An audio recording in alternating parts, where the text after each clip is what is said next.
It's been a full week since the last dildo, and I don't even want to give the dildos and the dildo throwers love because I feel like we've moved on. Okay, well, first of all, I feel like I brought that onto myself because I tweeted, and that I was know, like that I was tweet. gonna say it.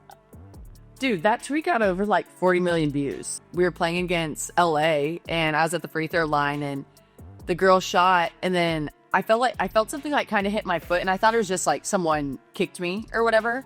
And like I looked down, and it was a dildo. 2 minutes left in the second quarter. Indiana fever at Los Angeles Sparks. The crowd's tense after a foul. Then suddenly something flies toward the court. Not a basketball, not a towel. Something way more explicit. It hits Sophie Cunningham.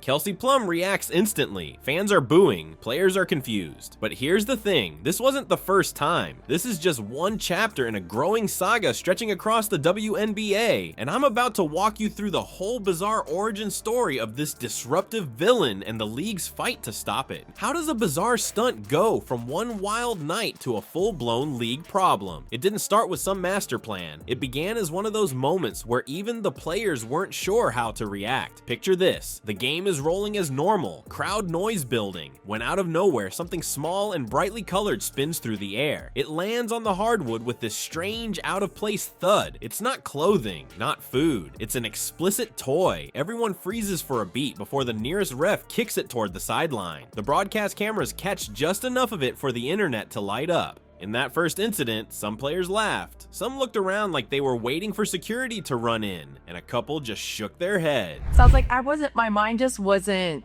Yeah. expecting that. And there's like a clip of like my coach, like, because I went over and started laughing with the LA girls, because I was like, there's no way. No, she was just like yelling so because I guess we had to get back on defense or something. But like the game stopped, and so if I literally, my train of thought and my squirrel brain just was like, because I was like, who gets hit by a dildo? Then that's when other people just started doing it for like fun and shits and gigs. And I'm like, dang, like throw a Big Mac. There's something that like is more fun, not a dildo.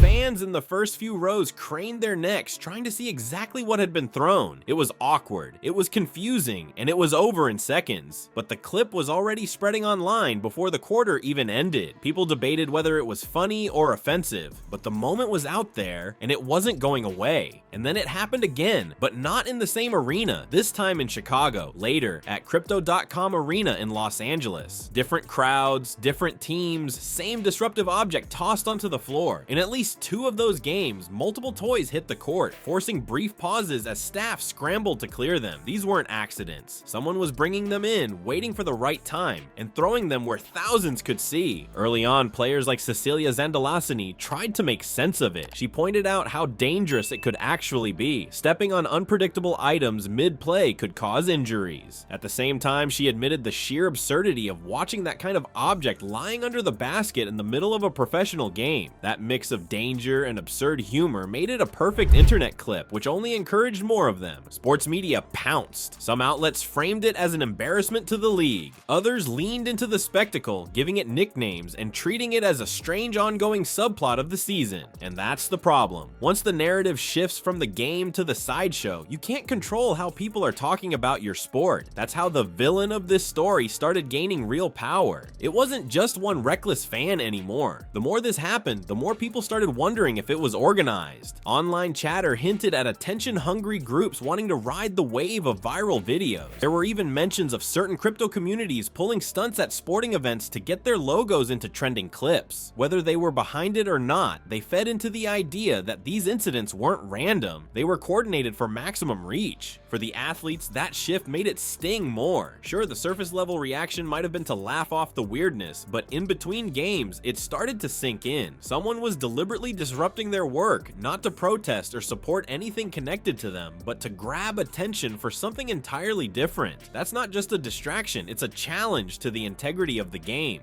By this point, the stunt wasn't an isolated gag. It had become a recurring character in the WNBA season, one that lived in the story whether the league wanted it or not. And just like a villain in any good plot, it wasn't content with staying in the background. It was about to go after the heroes themselves, the players front and center on the court. And let's rewind to that Fever versus Sparks game. The crowd's locked in, everyone waiting on a pair of tense free throws. You can almost feel the stillness between dribbles. Then, out of nowhere, something thing arcs through the air. It isn't popcorn. It isn't a t-shirt from one of those cannons. It smacks Sophie Cunningham right on the side, and you can see her flinch in that instant of surprise. The ball isn't even in play anymore, and all eyes are suddenly scanning the floor to figure out what just happened. Players glance at each other, then at the sideline, like they're checking if they even saw what they think they saw. The item's just sitting there on the hardwood, completely out of place. Kelsey Plum walks over without hesitation and kicks it away toward the scorer's table, like she's clearing debris from the paint. That's when the mix hits. Boos from part of the crowd, awkward chuckles from a few sections, and complete silence in others. It isn't the kind of tension you get from a close game. It's the kind that comes when everyone knows they just saw something that shouldn't have happened.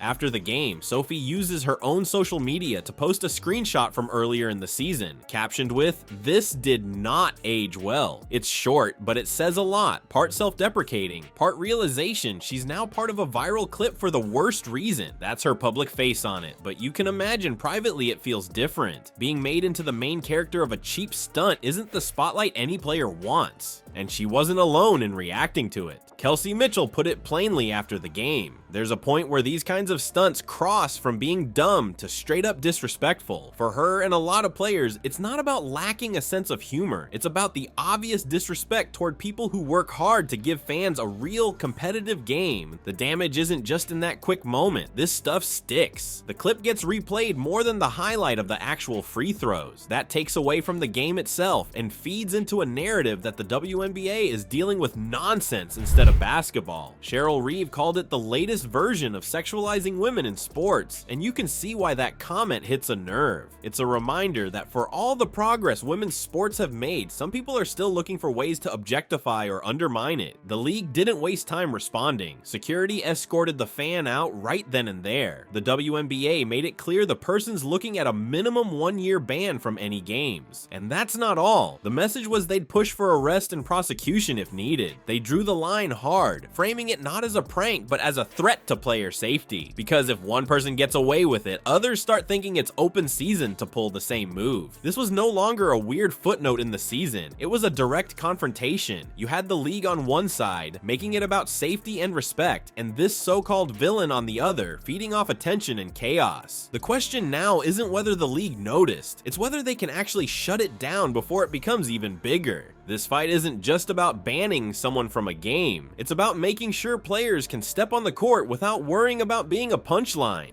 Every second the focus is on the stunt instead of a crossover or a clutch three, the league loses ground. If we treat it like a joke, nothing changes. If we treat it like an insult to the game, it stops. Women's sports have worked too hard to be taken seriously for this to be the headline. The villain wins only when the stunt overshadows the sport, and that's the real game on the line.